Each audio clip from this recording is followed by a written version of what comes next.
All right, hi guys, welcome to episode one of the Red Cassette podcast. Episode one, woo, let's go. Yeah, episode one, first step in the journey.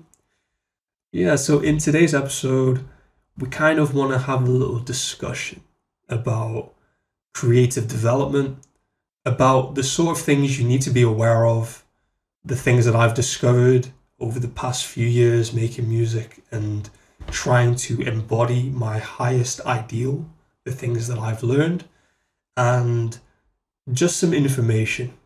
I don't claim to know everything, but I do know some things, and hopefully, this can perhaps develop you or help you with the things you're struggling with at the moment. It's a free flowing conversation. So, the whole premise of today's discussion, it's not that structured, but the main thing that I want to sort of discuss is shame. Shame is one of those things that we all encounter as a result of creating things. And we have shame towards our work when it gets scrutinized by other people. When we try and put it out, you will get reactions from people that aren't favorable. And this can be quite damaging, and it can kind of cause you to never release anything or never feel like you're good enough. And this is a really limiting place to be creatively. Now, I do just want to make you aware that in that shame, there is great power, because the things that you're ashamed of, others envy.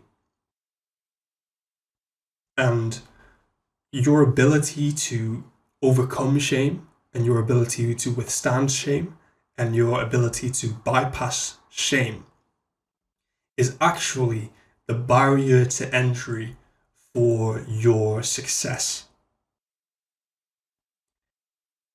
You have to learn how to be comfortable while being naked. This is the number one skill of a musician or of any artist. It is the boldness to be completely happy being naked. And it doesn't matter how good your art is, it doesn't matter how good you are at anything.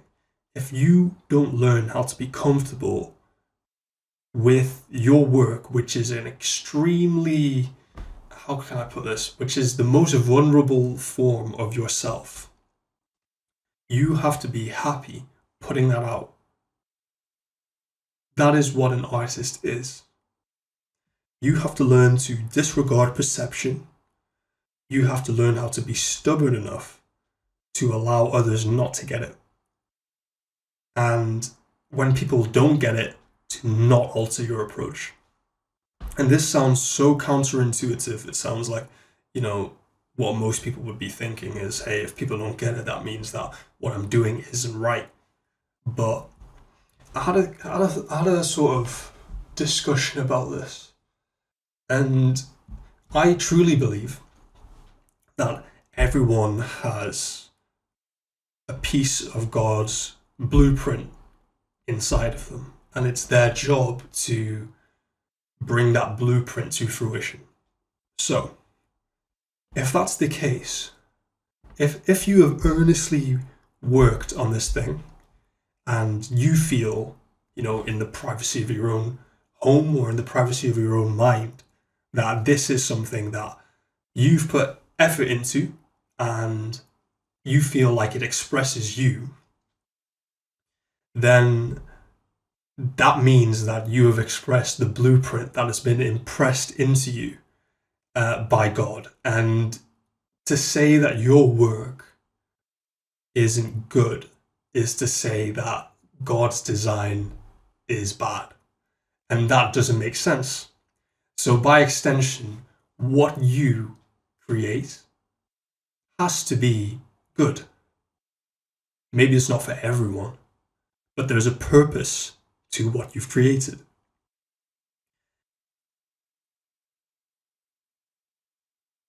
And I call this the sort of ego game. So I want to give a little example. So there's a picture of Ye and Virgil and a few other guys all wearing the most goofy fits ever. I'm going to put a little picture of it on the screen, right? And it went viral at the time. And you see these guys, and they just all just look so bad. They literally just the most uncool guys ever, right? But these guys ended up being some of the leading people in the design industry, in the fashion industry, in the music industry. So the point that I'm getting at is they were willing to make fools of themselves in pursuit of an ideal. So what I'm saying is the price for what you want, the price for you perhaps being an influential, inspirational artist who influences others and whose work is respected, the price you have to pay for that is the willingness and the acceptance to be humiliated. Because, and this all stems from, because it doesn't matter if you get humiliated if you don't take yourself too seriously. You know, you want to laugh along with everyone else. Because to you it's deep. To you it's like, oh, my whole pride is on the line, my ego is on the line. But to other people, it doesn't matter. So you have to be willing to be embarrassed or humiliated or rejected to be able to make any sort of progress in this field. I was thinking of a way to phrase this before, and it was something like, having the courage to have your ideas be laughed at and ridiculed is what gives your ideas the power to influence and inspire other people. And you can't cross that bridge without first detaching from shame. Shame is like this dragon that is like almost insurmountable.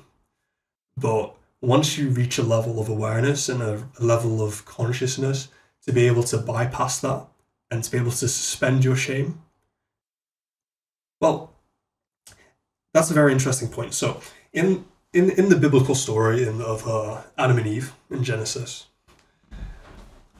so this is my interpretation, so, but I was thinking about this. So the devil was in the Garden of Eden. So he was allowed in because he was one of God's favorite creations. And he saw humanity and he was jealous. Because the devil used to be God's favorite, and then he created human beings, and then the devil was kind of like put to the side, right? And he obviously would have felt jealous. So what did he do? He said to Eve, oh yeah, eat this apple or whatever, tree of knowledge, and you'll be just like God if you do this. So obviously Eve is like, oh yeah, that's just such a good idea. So then she eats the apple, and then she basically experiences shame because she realized that she's naked. Before, she didn't know she was naked, and then she lets Adam eat the apple, and then they get cast out of the garden.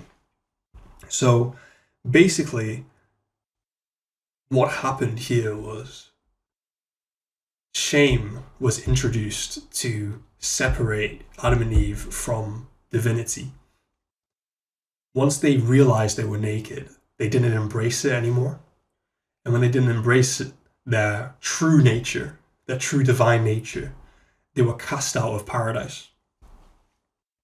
And I kind of see this mirrored in the kind of inward battle that artists have, where we feel so much shame over our ideas, which are actually given to us and are actually our bridge to God.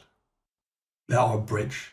They are, let's say, our nakedness, or our perfect design, but our understanding of the world corrupts this and makes us hide. Because in the story, God was like, "Where are you, Adam? Why are you hiding from me?" And he said, "Oh, I'm naked. I have to be in the bushes or whatever." And most people, they're stuck in the bushes for their whole life. When if you learned that you are perfect the way you are in your vulnerability and in your nakedness, and your actual power comes from your nakedness, then we would have a lot more innovation, because shame is very closely linked to fear. Shame and fear are very similar. And it's a skill to be able to suspend that shame. And as I said earlier, the number one skill of an artist is their ability to suspend their shame. Because in every single instance where I suspended my shame, and obviously there's a limit to this, guys. Obviously, there's a limit. I'm not saying be scandalous, you know. I'm not saying well, you can understand what I'm trying to say. But I'm saying when it comes to your creative ideas, you shouldn't be shameful over them, because in all likeliness, they are great. And if you can suspend your shame and go out and prove and stand by your creation, even if everyone else hates it, then that's what allows the outpouring of beauty into the world. When Van Gogh was alive, everyone said his paintings were terrible. After he died, he's one of the most celebrated artists and most influential artists. So sometimes public perception lags behind. And I would also say that relying on public perception keeps you stuck in those bushes. We want to leave those bushes and we want to dwell in paradise. That's what we're trying to do. So that's just a little key. That's a little anecdote for you guys. But yeah, overcoming shame. That's really a big topic in the creative space, I would say. I mean, if we want to really get into this a little bit deeper, I would say, well,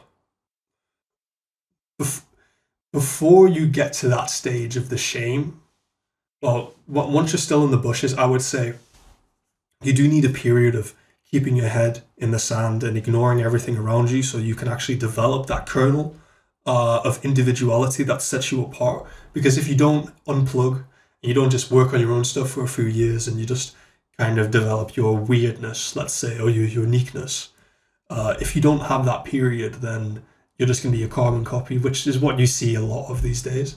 But having the confidence to express your individuality is the determining factor, and I would say is actually the barrier to entry. And it's a mental barrier to entry. And yeah, so obviously with my own music, with my project, with the Red Cassette kind of storyline, and with the whole message that's deeply embedded in it, and all the symbolism, and all of my philosophy, and all of my emotion, and all of my ways of thinking of the world, and all of my just all of my experiences. Some people might say, hey, this is shit, but at the end of the day, that's an opinion. That's an opinion. And everyone has opinions. Opinions are the cheapest things in the world. You know what I mean? An opinion costs nothing. So are you going to be dissuaded by an opinion, or are you going to follow what you believe is right? You have to trust your gut. That's really what I'm trying to say. You have to use your gift and you have to trust your gut. So a great example is this, right? I was thinking about this the other day. I don't know if it's West Side Gun, right? So guys, please don't hurt me, right? I'm pretty sure it's West Side Gun or one of the Griselda guys. He has a pretty high-pitched voice, like in his rapping. I don't know, like obviously I don't want to talk trash, right? But there's a guy in Griselda with a pretty high-pitched voice, and he's sick at rapping, right?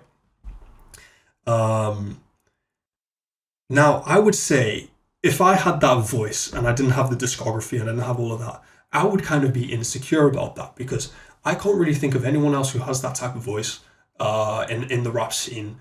And, rapper, squeaky voice, it doesn't really, but it actually works so crazy. It's almost like a kind of crazy killer clown, kind of Pennywise, kind of I hope I'm not roasted, but you know what I mean? Like, it's crazy. It's real gritty. It's real Buffalo, New York, right? It's crazy. But because he delivers it with confidence. And it would be easy to say this is whack, like just coming straight out the gate. But he stuck with it, and he had the confidence, he has the bravado with it, and he actually makes it work. And it's actually crazy. So it's all about trusting your gut. It's not about trusting what's around you, because what's implanted in you is implanted for a purpose, and it's about expressing that and owning it. That's what it is. That's really what it is. It's about developing that kernel that sets you apart, your weirdness, the part that you're scared to put out. Like, this is what I said before. I said, what you're ashamed of is what others envy. What you are ashamed of is what other people can't have.